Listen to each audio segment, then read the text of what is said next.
to me, biblical theology is not, following Vos especially, it's basically doing justice to biblical revelation as it's been given through a historical process.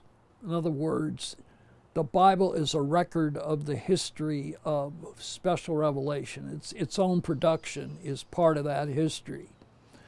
And I think pastors need, well, let me back up one step.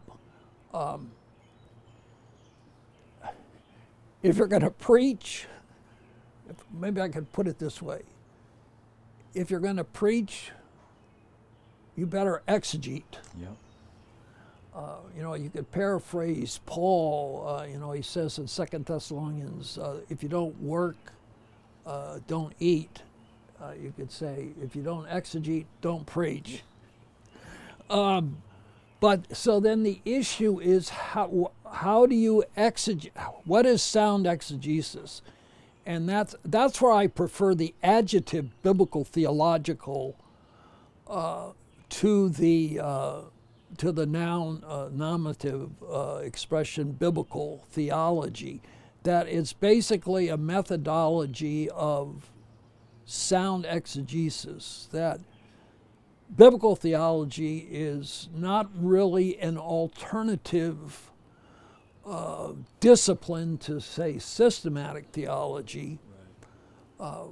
But this gets into somewhat now the relationship between biblical and systematic theology. But I would just, I would always, Murray, I can hear him saying this. Exegesis is the lifeblood of systematic theology. This is our confessional commitment as an institution. You don't want confession, Westminster Confession, chapter 1:6. The teaching of Scripture is its explicit statements, whatever follows by good and necessary consequence. Of course, that's the challenge. Is the consequence really good and necessary? But it's always the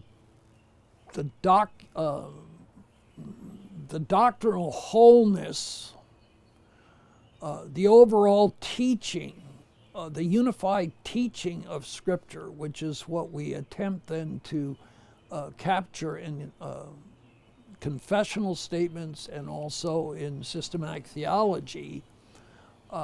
That has to be based on exegesis always, and biblical theology is indispensable to sound exegesis.